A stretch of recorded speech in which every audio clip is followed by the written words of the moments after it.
Yeah. I'm going to wait one more minute to see who else shows up, and then we'll get started.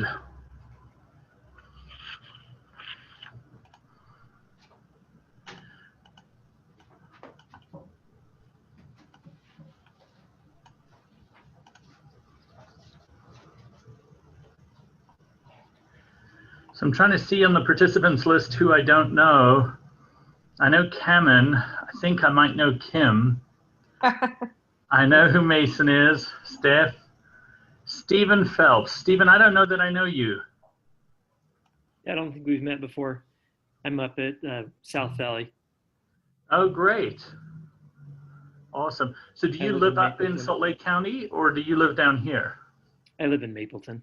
Oh, so do I. Oh, nice. Yeah, whereabouts? I'm in Harvest Park. Okay, terrific. No, we should hang out. That's terrific. Well, when COVID's over, we can hang out. That's right. I'm good if you're good. Yeah, absolutely.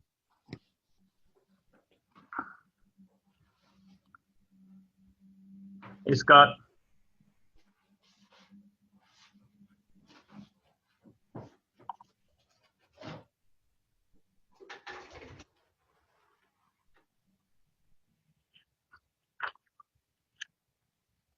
So what I've done is I've actually invited Bert, who's a friend of mine and on my team, to just speak a few minutes very briefly about something that I think is really important.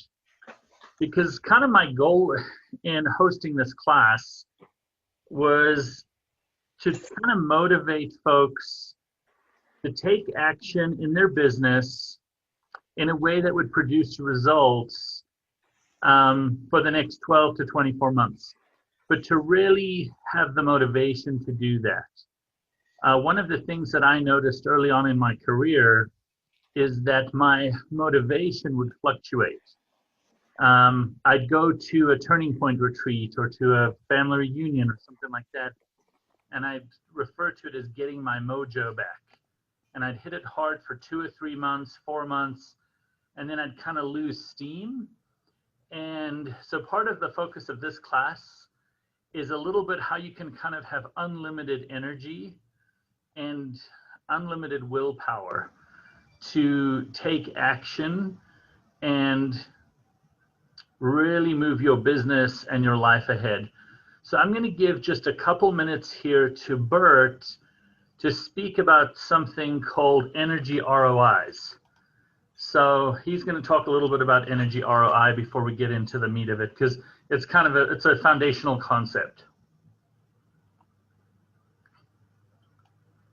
Do I have to unmute you, Bert? Can you hear me now?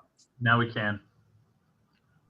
This is something Peter and I were discussing yesterday, that my goals for 2021, my one thing, has to do with paying attention to when my energy shifts. I notice when my energy is up or my energy is down.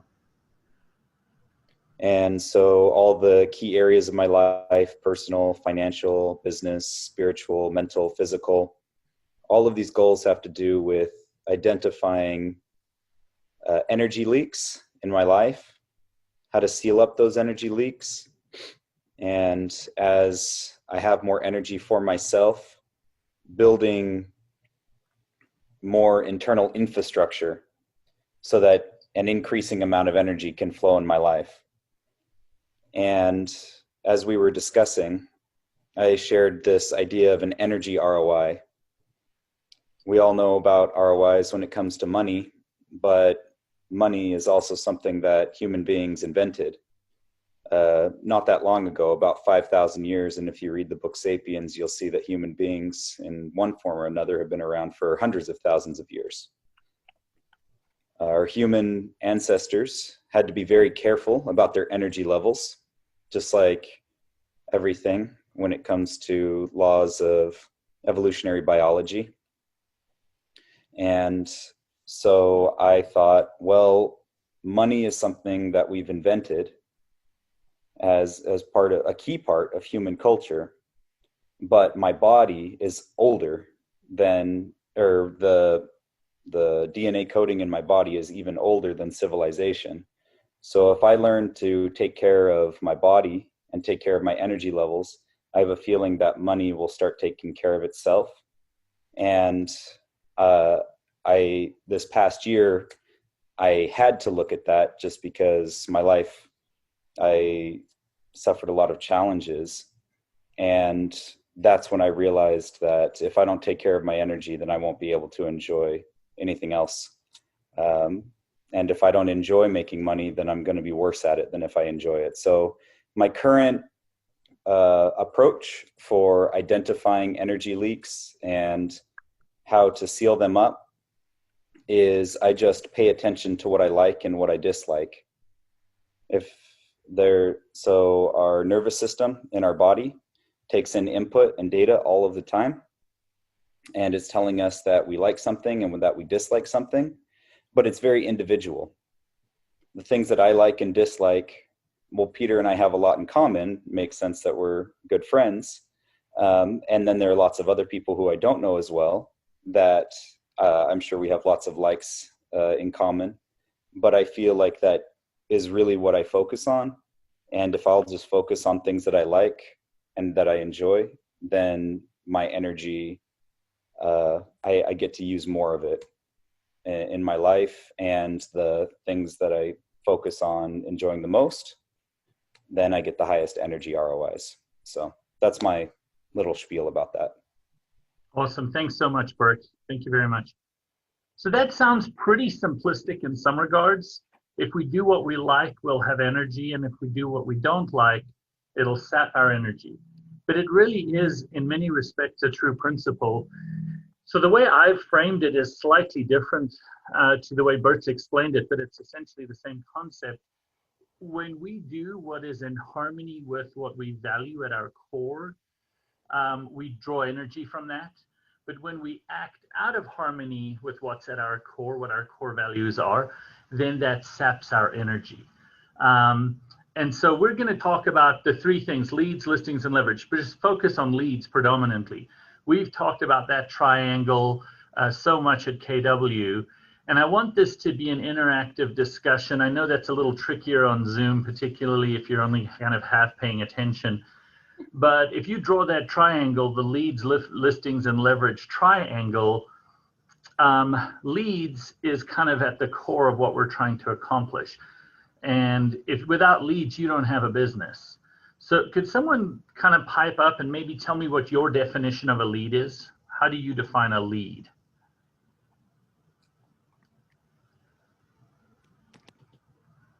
Is someone talking? Wrong button. I usually think of just somebody that I have their contact info, at least a phone number and an email and their name, and have had some sort of, they've contacted me either about real estate or given me their contact info and been interested at some point. Okay. And Cameron, do you mind me picking on you just for a second? What do you do to get leads? Where do your leads come from typically? Mostly SOI. Okay, SOI. So mostly just from people that know me, like me, trust me. And then I've done some of the Facebook ads and have had some from there. I used to market with Zillow and do that Premier Agent thing and had several leads coming in. It just, I didn't love the quality of the leads and it seemed like it was always the 9 or 10 o'clock at night thing or at a really weird time. And if you didn't respond immediately, they were gone and you knew each one was pretty expensive. So the Facebook leads seem similar to those, at least the ones that I've had. But the best leads have been just from SOI. Okay. Now, if I were to ask you another question, and I could even throw this out to the rest of the group, do you like working with your SOI? I do, yeah. Why? They're people that I generally just enjoy talking to and catching up with. The conversation doesn't feel like a sales call when we catch up, and it's just generally people that I like. So Absolutely.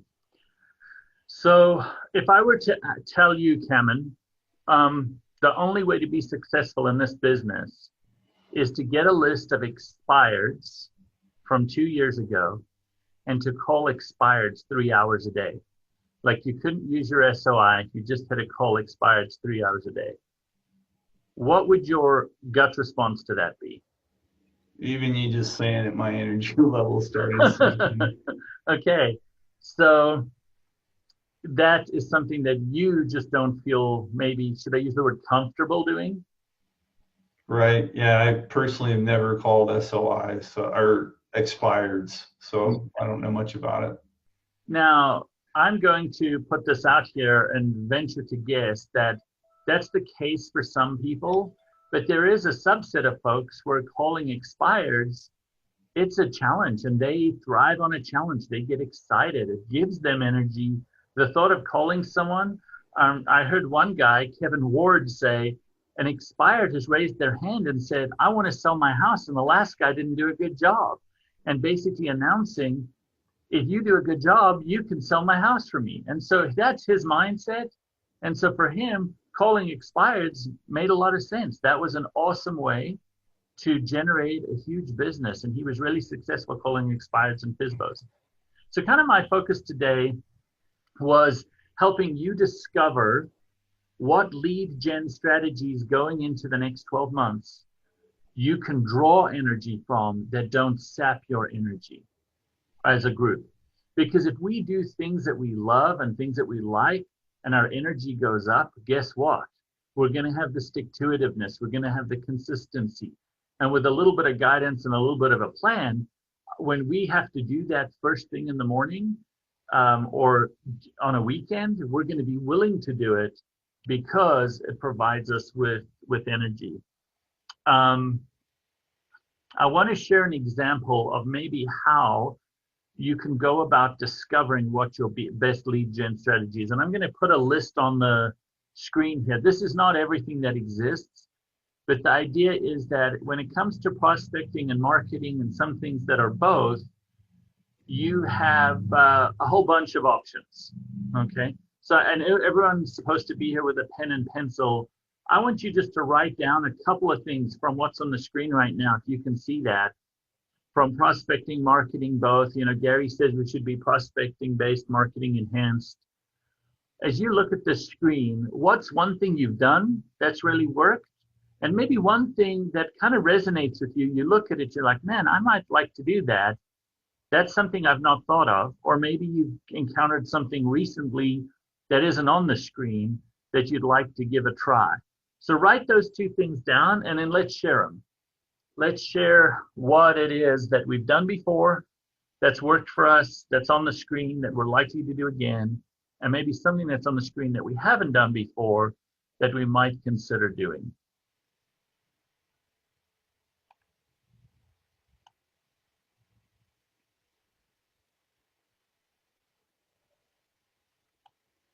Maybe you've already done your 1-3-5 for the year and you've already got some ideas of your lead gen strategies. Who'd be willing to share those with us?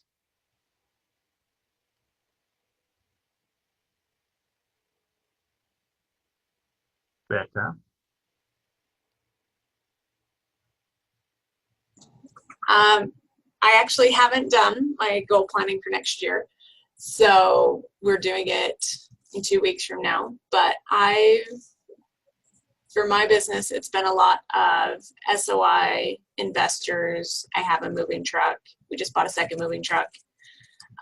This year we did events as our new thing that we've been trying, and we've closed a couple from the events, but I haven't been leveraging it as much as I should have. But yeah. Okay. Tell me about your events a little bit. Are you talking about my seminars or my clients? Either of them. Tell us about them and whether you've loved them, whether they've given you energy, whether you feel like they've sapped your energy. So planning them gives me energy. Day of events actually drain my energy. I'm kind of more of a support person. Like, I really like helping people achieve their dreams and ambitions, but the actual interacting and talking to people is not my strong suit. So the day of events is hard for me. So I really like movies because I could give people value but not have to socialize with everyone. Okay. So this year, because of COVID, I've actually been doing more socializing at my events because it's been more one-on-one, which is probably been good, but exhausting for me. So what I hear you saying is you prefer one-on-one, you don't like mass socializing. Am I understanding you correctly? So you Yep. draw energy one-on-one, but in a group. So I'm very similar. So a Zoom call with 3 or 4 or 5 people, I can cope. If I have to get in front of 100 people or socialize with 100 people all at once, that saps my energy. So one of the strategies I've used that's given me a ton of energy is Popeyes. The idea of showing up to someone's home with a gift in hand, something small, and having a brief conversation, kind of a catch up with them, that really energizes me. I find Popeyes very energizing. And so that's a strategy that I'm going to implement on a much higher level this coming year, is this idea of the Popeye. It's a very high leverage activity. So we've heard a number of folks, maybe some slightly more experienced agents, talking about working their SOI. Those of you that are slightly newer, what does that look like for you? If you are going to work with your SOI, what are some of, let's be open, let's make this a safe space or a brave space or whatever we want to call it. What are some of your reluctances? What are some of your fears, potentially, or limiting beliefs around working your SOI, if that's something you think you might want to do? I think the thing that a lot of people do not like is, or that the agents do not like is asking somebody else for business. And so you have to kind of have a script that kind of doesn't do it so directly here, but you kind of feel like you're pressuring your friends sometimes to either refer you or use you or whatever. Is that the one that feels that way, or anybody else? No, I hear you. Anyone else want to? Yeah, I agree. I think you don't want to come off as pushy and offend them, or come off like a used car salesman that's going to be bugging, everyone all the time, but I do think I need to be better about casually letting people know that I'm a realtor, because I don't think that, I don't keep it a secret, but I also probably need to associate with more new people so that they know that I am a realtor, Okay. So I'm going to address that very directly. Go ahead, Cameron. What were you going to share? I'm just going to say that's been one of my limiting beliefs, I think, for a long time. And it's been something that's been hard to overcome. And I feel like I had somewhat of a breakthrough this year with it, which seemed worth sharing. So when I've made phone calls in the past, I rarely ever, if ever, asked for a referral. And then as I started making more phone calls, got integrated into command and was chatting with the coach every week, it turned into, the next time you're in a conversation and somebody asks about real estate, let me know type thing. It was more like, let me know. And then I, a couple of times even said, do you know somebody? And it was okay. And then, my coach said, look, you've got to get past your fear. So whether it, flows, just, wait for that moment when, talk about the forward stuff, family, occupation, recreation, dreams, and just have a natural conversation. And if it comes up, or if they want to be quick on the phone, hey, what can I do for you type thing? Because I had a couple of awkward conversations, I'm not going to lie. But when a couple of times when they, just said, hey, what can I do for you? I just said, oh, geez, I'm looking to close, X amount of deals before the end of the year. Who's the next person that's looking to buy, sell, or invest in real estate? They would always take a second to think about it. And they had to think about it because it wasn't, do you know anybody? It was, who's the next person you know? And then my coach wanted to count only those that I asked that as a contact. So I didn't love that. So I kind of gave myself a break on it. And I decided, as long as I'm making the calls and connecting, I found that after I asked it a few times, it started to come much more naturally and didn't seem pushy. I haven't had one person to even be the least bit offended. And now that I'm starting to make a second round of calls, some people already know that, I've asked that, and they're thinking, oh yeah, who do I know, before I even ask them. So I felt like that was, I don't know, at least for me, a good breakthrough, because it's something I've rarely ever done. But the who do you know question after you're in a conversation and they're asking you, how things are going. It's been, oh, fantastic here. And, anyway, it's my 2 cents. That's the who do you know instead of do you know. Instead of a yes or no, it's an open-ended one question. Yeah. So the skill we're talking about here is this idea of an open-ended question. But the reason it feels better, potentially, is because it feels more in harmony with how we'd want to be treated. And maybe that's our value, is I don't want to do anything to someone else I wouldn't want done to me. So I'm going to share a brief story, and then we'll kind of continue this discussion. When my daughter, who just started college, she's a freshman right now, was trying to decide which university to go to, she knew she wanted to go in-state. She applied a bunch of places, got accepted a bunch of places, and she couldn't make up her mind. And you know, you do the normal things that you might do, and you like analyze pros and cons, pray, seek a revelation, whatever your methodology is. And so I said to just put the names of the colleges on a popsicle stick. So I call this the popsicle stick method.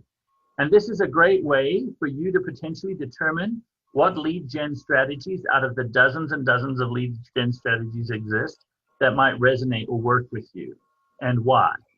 So she put all the universities on popsicle sticks and put them in a Tupperware or whatever it was. And then I said, okay, whichever one you pull out, that's where you're going. That's a lot of pressure, right? Like, crap. Okay, so this is the one. So she put her hand in and she pulled out UVU. No offense to anyone who went to UVU. And the look on her face said it all. She's like, oh no, I don't want to go there. I'm like, great. Now we've eliminated one. We know you don't want to go there. Her gut response was, I don't want, because it was too close. All of a sudden now there were all these reasons she didn't want to do that. Great. So then we pulled out the next one, and it was USU up in Logan. She's like, oh, that's awesome. And it just resonated with all of us. I'm like, yep, that's the one. So, you know, maybe we call that casting lots, or, you know, pulling something out of a hat. But that's, it really, you could get your gut response by, okay, this is the one I'm going to do, and just pulling it out of a hat. So if you took all these different prospecting, this is from the MREA.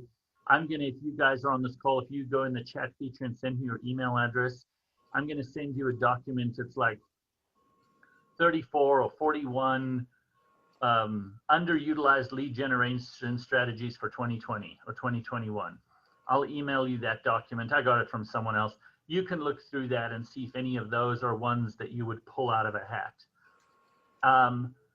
When you do that, you figure out exactly what resonates with you, and then you kind of need to figure out why. Why does it resonate with you? Most of us are high S's or high I's. We have S and I in our DISC profile, so we like working with people, and that gives us energy. But then dialing it in and creating a plan that is valuable and gives us energy, I think that's the thing that matters most. So I'm going to go on to a slightly different thing, but these are just some techniques or strategies for helping you have this unlimited energy that I talked about. So once you've determined, okay, I'm going to do these 2 or 3 lead gen strategies for the year because these resonate with my core values, here are some things you can do that will give you motivation throughout the year. I'm making a couple of assumptions here. One of the assumptions is that you already have a big why, that you already know what your big why is. Once again, safe space, brave space. I want you to share how many of you do not know or don't feel like you know what your big why is yet. Anyone say, well, I kind of have an idea, but I'm not 100% sure. I've actually read Simon's book. In fact, I've got 2 of his books here. And understanding your why sounds like a fairly easy thing to do, but it's really not. No, it isn't. You know, you think it's like, you know, nobody wants to say it's money. Although we are motivated by money to some degree here. Yeah. But, you know, it kind of gets down to that point is if you weren't paid, what would you really like to do here? I mean, what really thrills you? And I think for a lot of real estate agents, it's helping people solve their problems, you know, and helping them figure out what's best for them, especially when you're an expert at something that they're not at. Absolutely. So finding your big why can really motivate you. And I think Simon Sinek's book's great. There's a lot of worksheets, resources, classes. Finding out your big why is valuable. Looking at the different areas of your life, once again, going back to this idea of energy, things that you do in your relationships can affect your energy, and then that can affect your attitude, and that can affect your finances, your personal growth, your health, all of these things. This is like a little diagram where you can kind of rate on a scale of 1 to 10, how's my health, how's my finances, how's my business, how's my social life. And then you can kind of set a goal in each area. I like this well enough, and I don't think there's anything wrong with this. But then I thought of it this way. They all influence each other. So instead of being pies, pieces of the pie, each of them is a complete thing in and of itself, and they all interact with each other. And that led me to what you're referring to, Rob, which is this diagram. And so I don't want to overwhelm you with diagrams, but when I saw this, this just like wowed me. This is a Japanese concept for the reason for being. And I thought this was awesome. So it's basically a Venn diagram. You focus on what do I love? What am I good at? What does the world need? And what can I be paid for? And this is where, and I'll email this to all of you as well, if you like. This is where you can really take delight, have satisfaction, have excitement. And so as we look at the screen and look at this, all kinds of things start to cross our minds, because you're like, well, what do I love? What am I good at? I don't think these are the kinds of things that a worksheet is going to solve for you. That sitting out and answering 10 questions, you know, or a survey is going to help you discover.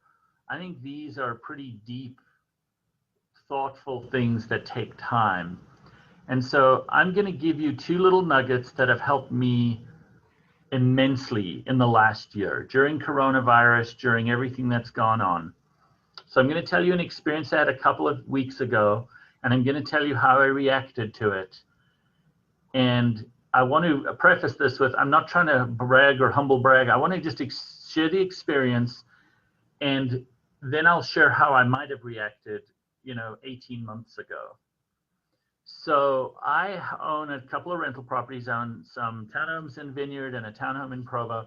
And about 3 weeks ago now, my townhome burned to the ground. It just burned to the ground, the one in Provo. Tenant moved in.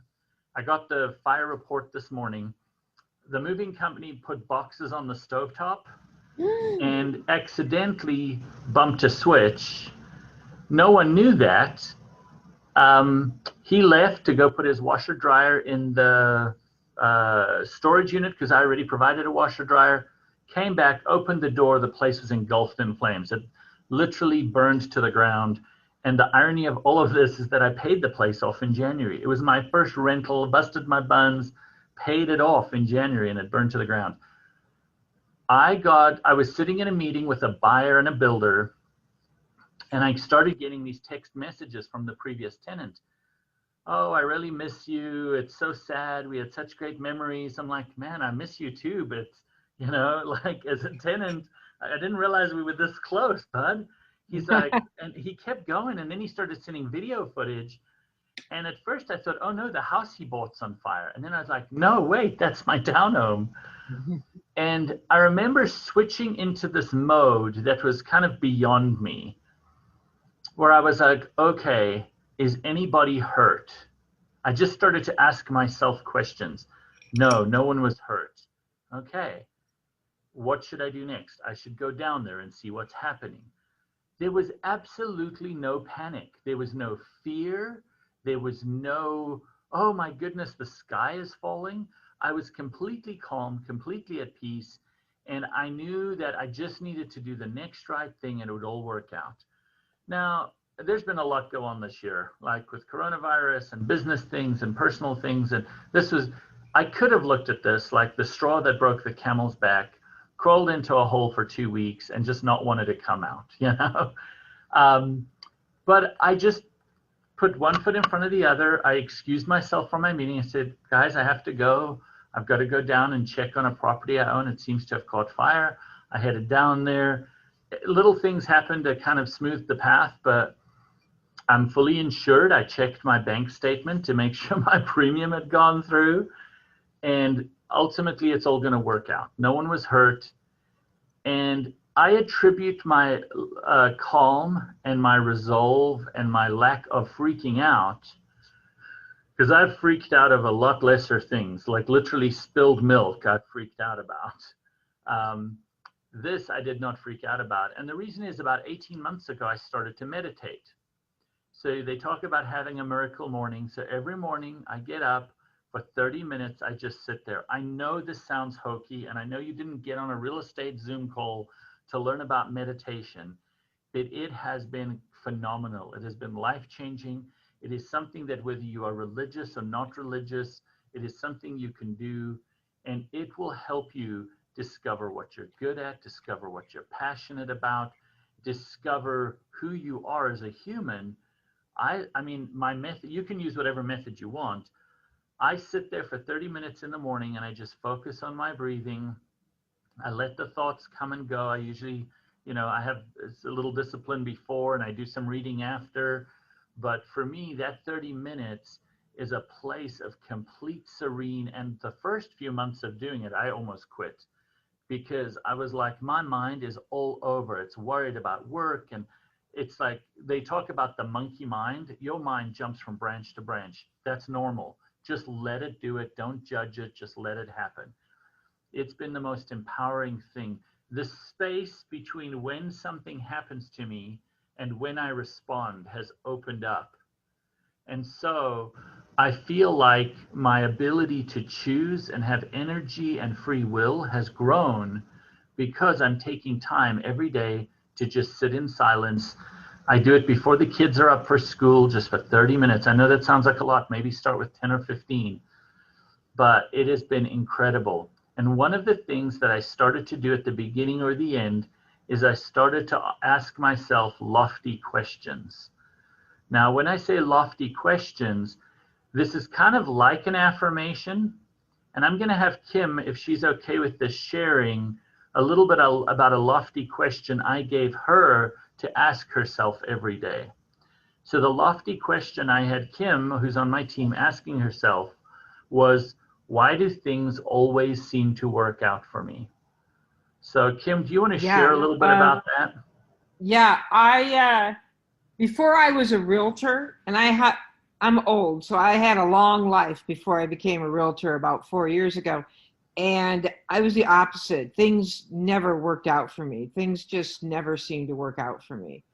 And since I've been in real estate, I don't know, Peter, how it came up, but I think you just said that one time, how I tell you one amazing story after another of how all was lost, and then the deal just came through, everything fell into place or whatever. And I think one time you said to me, wow, things always just seem to work out for you. And then somehow it evolved into an affirmation or whatever, and then sometimes I even forget that, which I've kind of adapted that as my mantra. And even I myself forget it sometimes. And I can't remember the details, but a couple of months ago, there was something that I was so worried about for days, some deal, I think real estate deal, and so many problems, and I couldn't sleep.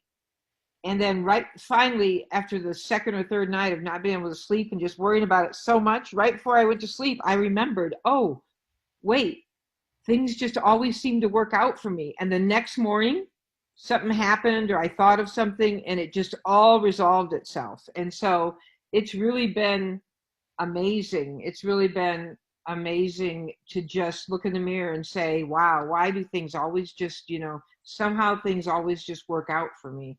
And it's been life-changing, really and truly. Awesome. Thanks for sharing that, Kim. So a lofty question should be something big. It should be phrased like a question. I love that one. Why do things always just work out for me? That's a lofty question. If you want other examples of lofty questions, I can also send those in an email. But maybe when you're sitting quietly one morning, think to yourself, what is a lofty question I can ask? Or maybe you find yourself in a circumstance where you're in a pattern. You notice a pattern in your life where you always respond the same way.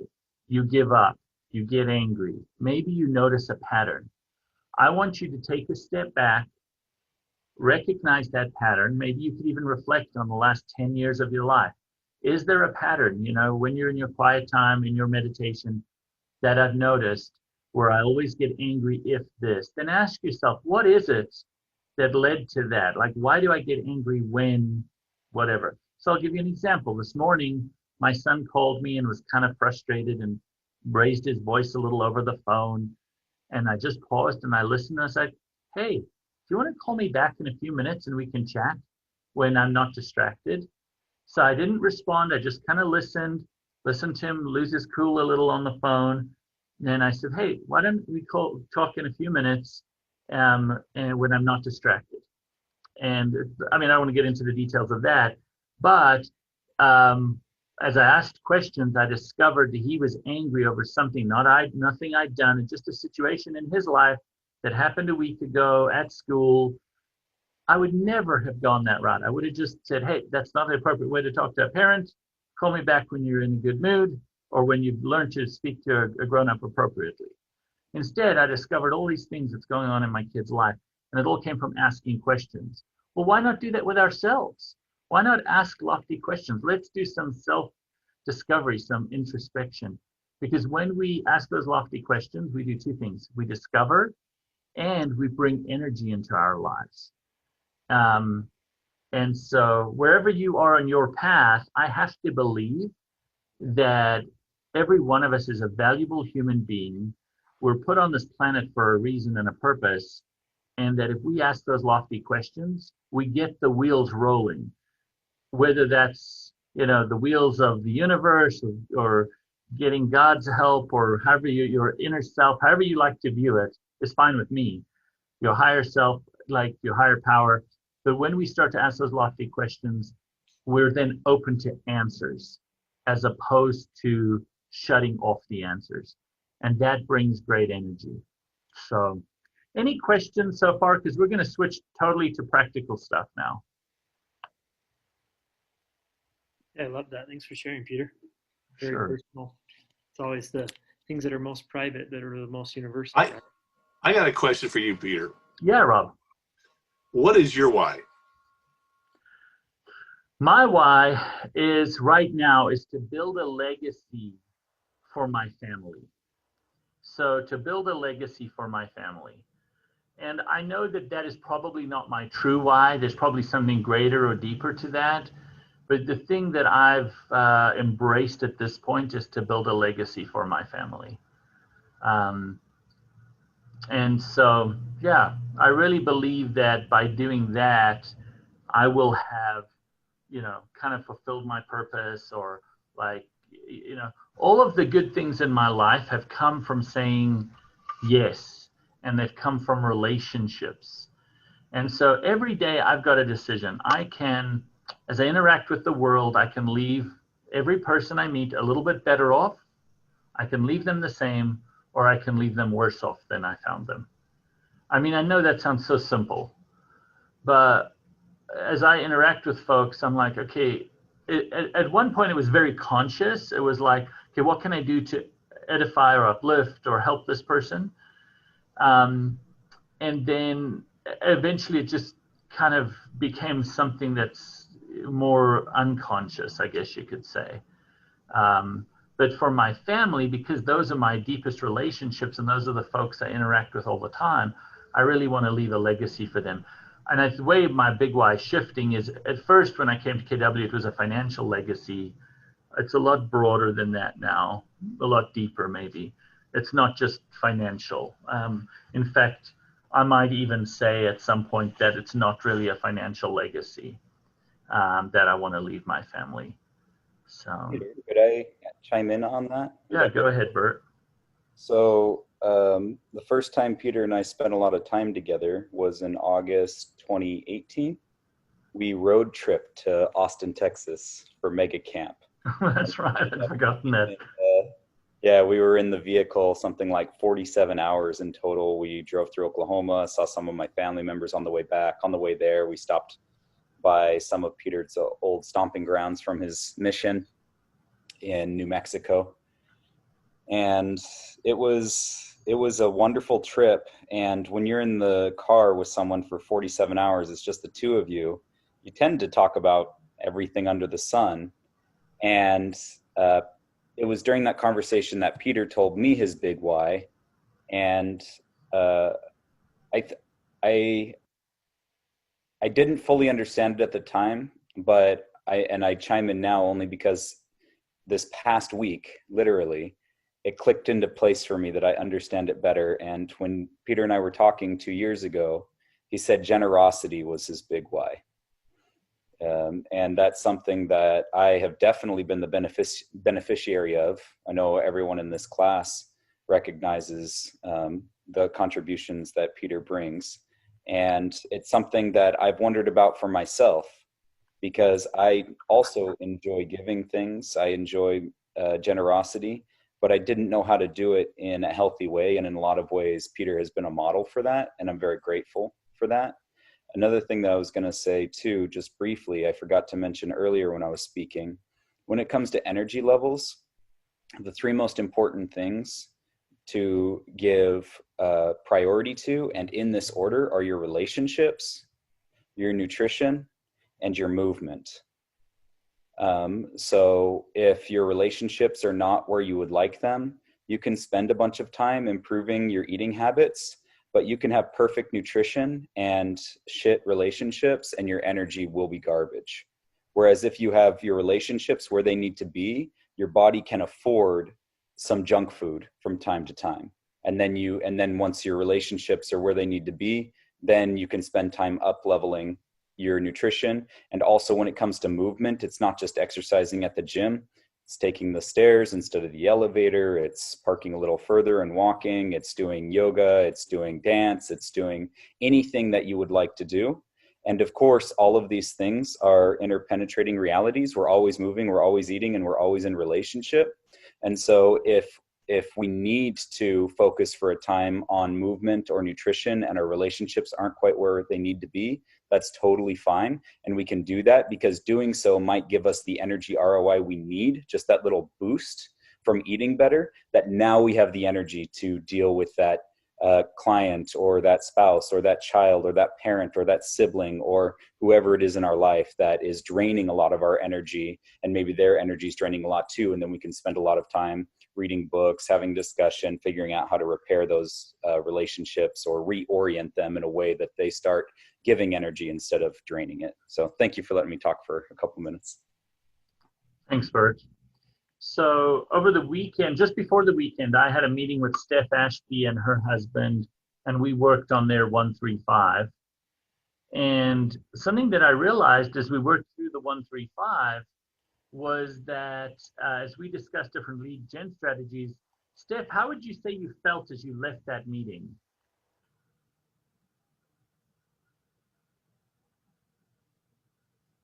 Oh, maybe she's not on. No, I'm on. Sorry. I have a sore throat, so I'll keep it short. I felt good. I felt energized because our meeting focused on things that I want to do. Like there are so many lead generation, options that when you look at all of them as a whole and then just pick out your favorite things, it's exciting. So that really gives you that energy boost you need. Great. Thanks, Steph. So if you focus on the things you want to do and you like to do, it'll give you energy. And like Steph said, it's exciting. I mean, I don't know, in my prior life, when I had to plan stuff and put together a year plan, what I was going to do, it was exhausting. Now I get together with, Steph in this example, and we plan the year ahead, and it's exciting because now we know, okay, these are the things we're going to do. We're going to love doing them, and we know when we're going to do them. So now I've got energy in my lead gen, energy in my life, energy in my business. I think that's the way to be. I really do. And I think that if we can harness doing what we love, what we truly love, on a deep level that is fueled by a desire to achieve our big why, that is going to give us the motivation throughout the year to accomplish and to do. So as we draw to a closure, as we wrap up, I want to talk a little bit about this pyramid here. Can you guys see this 7 levels of communication? Mm-hmm.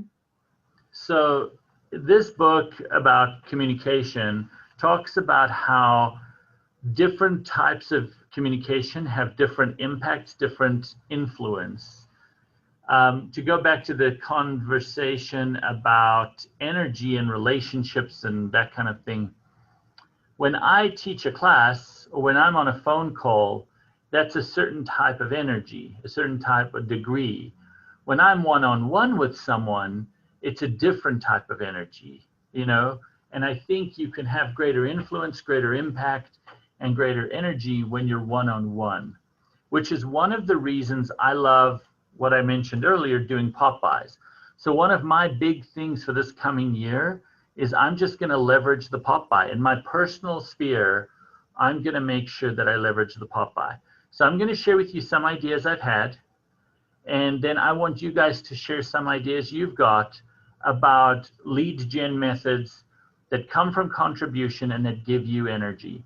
So one of the pop-bys ideas I had was I'm going to get some snow scrapers for people's cars because it's COVID-19, it's winter, have them branded, because now I'm coming from contribution. I show up on their doorstep. I'm like, hey, I'm in the neighborhood. I'd love to pop by. I've got a small gift for you.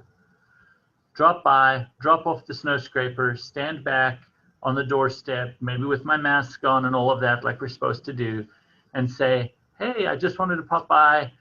Our team had these snow scrapers made. Our real estate team had these snow scrapers made, and I thought you guys could use one, so I wanted to leave one for you. Do you need one or two? You know, one for your car, one for your spouse's car. Maybe you've got a teen driver.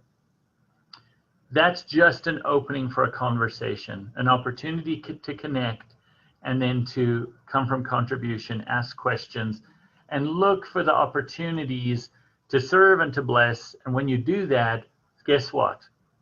If the energy flows, the money will flow. You will end up with referrals. Kind of like Cameron said, you don't have to have the direct, do you know anyone who wants to buy or sell a home? Maybe you can ask that question if it feels right. If that's the vibe of the conversation, it will come up if you're asking good questions. How's work? What's going well? How's the family? You know, what are your plans for this coming year? What are your dreams? You know, kind of the Ford dialogue. As you become very natural about having meaningful conversations with people, they'll start to ask you, like, well, what's the market like? Yeah, oh, the market's terrific. I'm always like busy and working. I'm never too busy for anyone you send my way. Boom. Now you've asked for a referral, you know. Another method I've used is I call it, since we've just come out of an election, I call it the election question. So when I've met someone new, okay, that I don't know very well, I might ask them something like, hey, you know, I don't want to get into a political discussion about who you'd vote for in the presidential election, but I have another question for you. If you knew someone who wanted to buy or sell a home, do you already have a realtor you'd refer them to? And sometimes they say yes. They say, yeah, my cousin's a realtor. Oh, that's awesome. What's their name? Oh, their name's Cameron Hyatt. Oh, okay, I know Cameron. He's a great guy. Hey, if Cameron's ever unavailable to you, I'd love to be your backup realtor. How does that sound? Great. Or if they say no, I don't have a realtor, I'd say, well, I'd love to be that person. Can I count on your vote? See how that is kind of a more natural flow of conversation? So I call it the election question. When you've met someone new and you've just engaged in conversation, you kind of ask them if they know someone who's a realtor and then offer to be that person. Now you've had your first real estate conversation with them. It doesn't have to be salesy. It can be kind of funny or quirky. You could do your own version of the election question, that kind of thing. So that's been something that's very useful for me. So something that, so what other lead gen methods have you guys used that you've loved? Peter, I love that you asked to be second place. I think that a lot of us would think, oh, they've got someone good, I'm just going to lay low, not say anything. But man, just to continue that and say, oh, that's fantastic, tell me about them or talk about them. And hey, if they're ever unavailable, I'd love for you to think of me. I think that's fantastic, because I think a lot of them will. Anyway. Yeah, because really if we good. go in with a script, like if it's not me, then oh crap, then that reflects on our face, it reflects in our energy. But if they tell me they know Cameron or, who Mason or whoever, and I can then laud praise on that person and lift them up and maybe get them a deal that, then I'm getting a referral for someone else I know, it's going to come back to me somehow, because for me, it's not about money, it's about energy. So if I'm putting out positive energy all the time, the money will come. If Cameron's on vacation for 3 months because he sold $1 million he made $1 million in GCI, and they can't get hold of him, guess who they're going to call? They're going to call me because I'm the backup guy. I'm okay being the backup guy. So, but it also changes how I'm going to market to that person. If they already have a primary realtor, they may get a mailer from me 3 times a year, but they're not going to get invited to every event. And, you see, so it helps me kind of create an A database and a B database. If they already have someone they know and love, then, it informs the kind of the spend I might engage in when it comes to nurturing that lead potentially, or that referral source. What other lead gen methods have really worked for you guys that you've liked?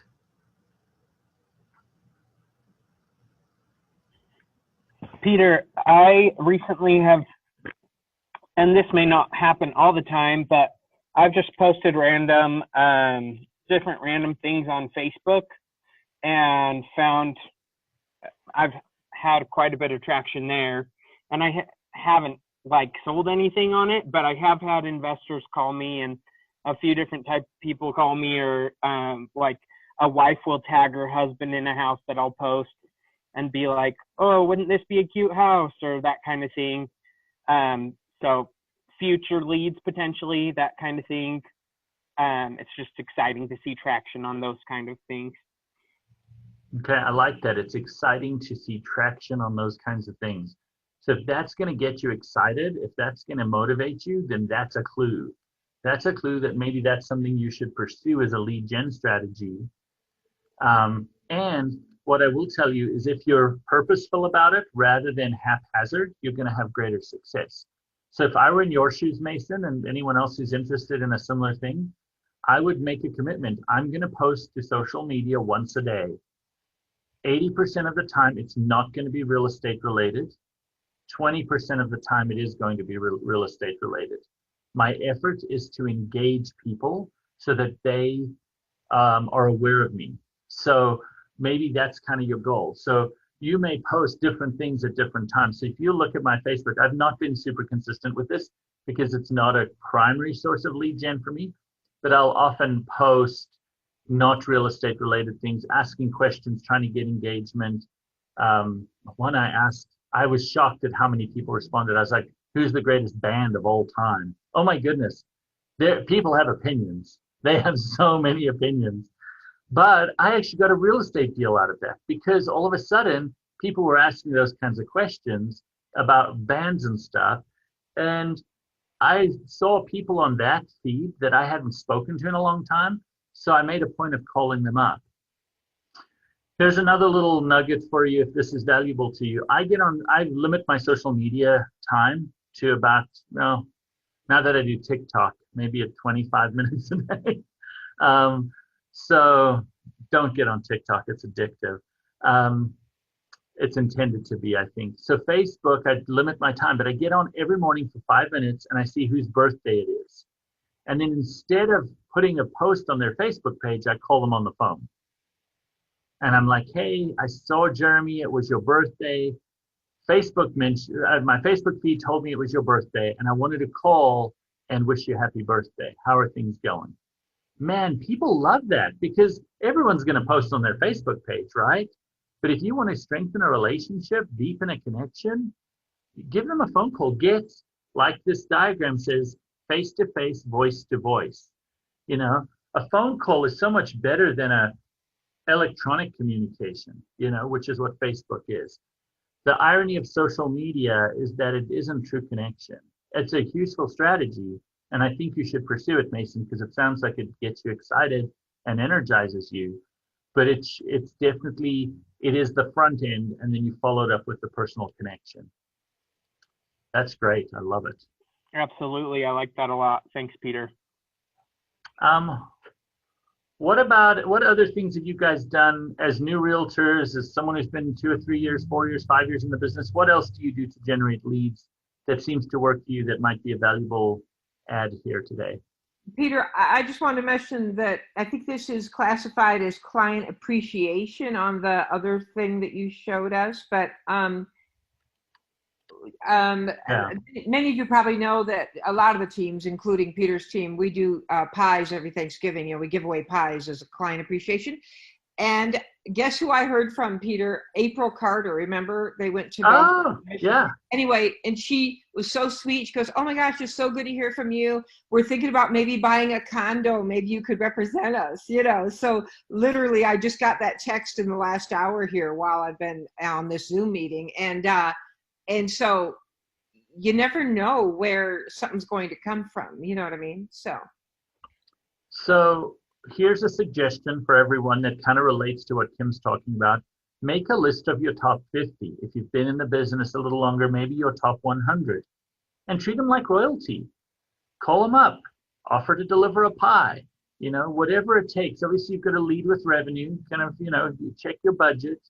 Ice scraper is $2, pies $9, whatever it is. Look at your budget and say, okay, can I do quarterly pop pies? Is that in the budget?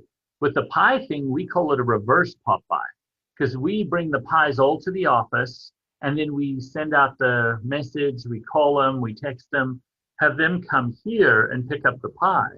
It's not about the pie, it's about connecting with people. April may not even come and get her pie, but Kim's going to sell a condo because she offered to give away a pie. Yeah. And April is now reconnected with us. Did we sell April's parents a home? Well, April is the parent. Oh, she's the mom. She's the And mom. the story is, a couple years ago, I'm in a new ward. I don't hardly know anyone. I just moved not too long before that. It's Mother's Day. I'm standing there. They're getting like, instead of having a Relief Society meeting, we were having pastries and just visiting really. And I'm standing there, and I literally bumped into this lady. I said, "Oh, I'm so sorry." And we just started talking. Turns out she didn't even go to that ward. She was visiting her son and daughter-in-law that were in that ward. Then somehow she just mentioned that they might be moving here from California, though. They had lost their home in the Paradise Fire, and they were thinking about moving here. And they'd seen a house in Mapleton, but they weren't really committed to a realtor.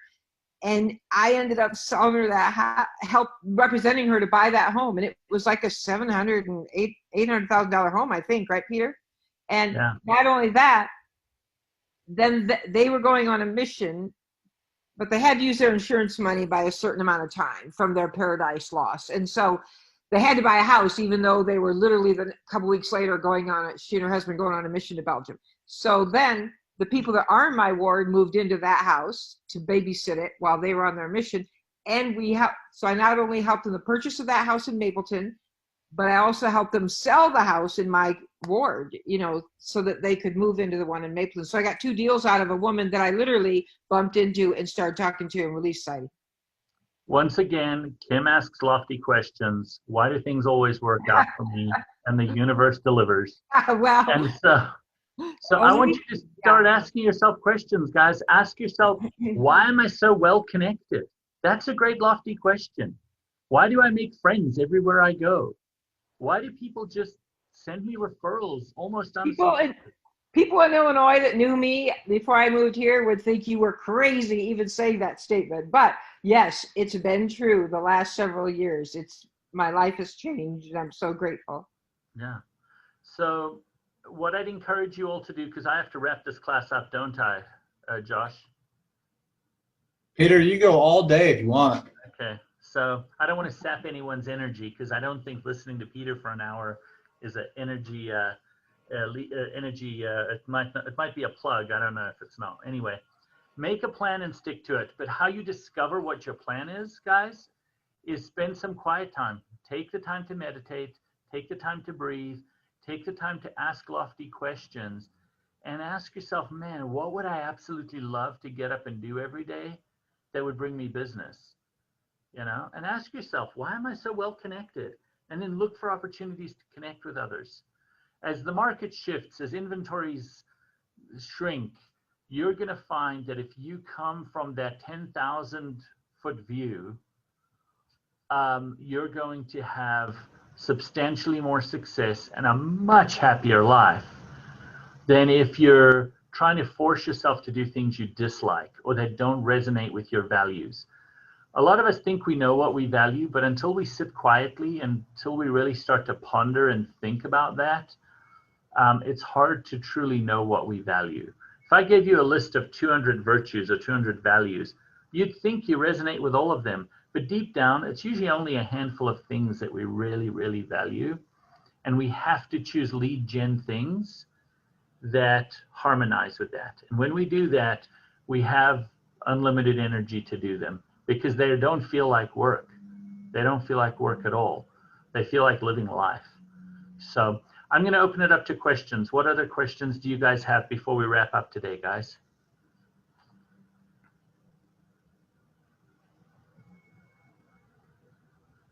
Any other methods for you, Peter, for lead gen that give you energy? You mentioned pop buys was a big one.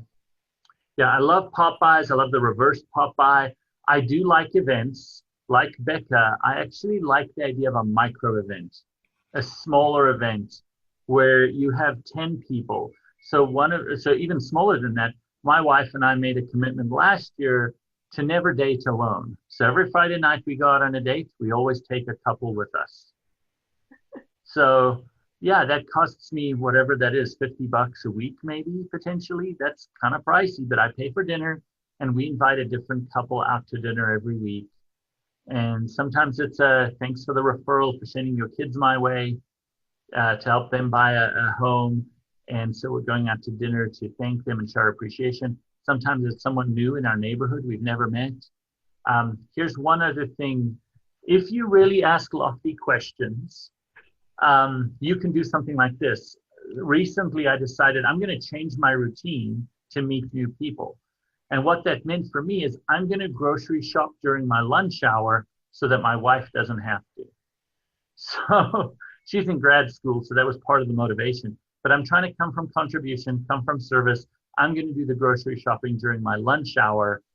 So I was at Target pushing the shopping cart around, shopping, and I bumped into someone from an old neighborhood. And she's like, oh, guess what? I'm so glad I bumped into you. We're going to need to sell our house in the spring because we're going to build in Provo. And I'm like, oh, that's wonderful. She's like, I'm so glad I bumped into you. And so I got a lead out of it. And it's once again, the universe kind of just, I'm coming from a place of trying to do the right thing, trying to change things up. So while I wouldn't say change your routine as a lead gen strategy, if you're in the habit of always doing the same things in the same order all day, and you've got a fixed routine, maybe take some time to ponder your routine and say, can I do it in the other order? Can I do stuff at lunchtime that I'd normally do in the morning? Just mix it up and go to new places, meet new people. And so Katie Myers is going to sell her house, and I just happen to be in the right place at the right time. So yeah, I think that works. But I like the idea of micro events. So eating out with different people, having a barbecue, a potluck at your home. What else? Yeah, there's lots of different things like that. If you've got a hobby you've always wanted to pursue, but you don't have the time, you don't have the money, you don't have pursue it anyway. Meet new people that way. I think that's a great thing to do. Pursue a new hobby. And I think you'll meet new people that way. Can I add one more thing, Peter, before everybody hops off? Yes. Just that's been on my mind during this is I think one thing that we don't realize is how much we are, in some sense, teachers. We meet all day with people, we help them through processes, we talk them through, we negotiate for them. And so I think implementing a little bit more teaching into your activities will go a long way, right? Post on Facebook and say, hey, who do I know that's interested in learning about investing? I would love to just host a seminar and just talk through kind of what I've done in the past, what I know about it, or first-time home buying or whatever that is, right? We see like first-time home buying seminars and we think like, oh, that's going to be hard to set up, but you'd be surprised at the vast amount of people in your SOY that just want to attend a little event like that and ask questions in a group setting rather than feel the pressure of the one-on-one and avoid that, right? And so something to think about. Have you guys heard of an Ask Me Anything? You know how celebrity influencers or podcasters will do an Ask Me Anything? You could do that. You could post on Facebook, hey guys, I'm doing an Ask Me Anything on Zoom tonight, on Friday night at 7 or on Saturday morning at 11. And you can ask me anything about interest rates, refinancing, or the real estate market, And I bet you might have 2 or 3 people pop on that Zoom call that now they've raised their hands and said, hey, this is something that I'm interested in. This is something I'd be interested in learning more about. So, it can be very formal, like an advertised class that you then invite people to and you serve a breakfast, or it can be less formal, where, if we're taking coronavirus into account, where you do something online, something via Zoom or Google Hangouts or whatever it's called now. So, yeah. Any other questions, guys?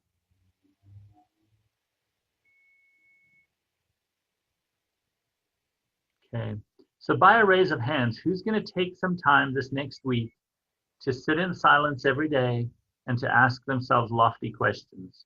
Who's willing to do that? I know I am. Yeah. I know it sounds hokey. When I came to KW, the mindset stuff, I was like, this stuff is nonsense. But some of it is really, really powerful. It really is. It makes us better humans, not just better realtors. And it gives us energy to take time to think and to ask ourselves those lofty questions. So thanks so much, guys. I hope things keep working out for you. And I hope you take my advice to heart and you make a plan and stick to it and do things that give you energy. Have a good one. Talk to you soon. You're awesome, Peter. Thank you so much. Thank you. Yeah. Cheers. Thank you, Peter. Thank you. You're welcome. Cheers.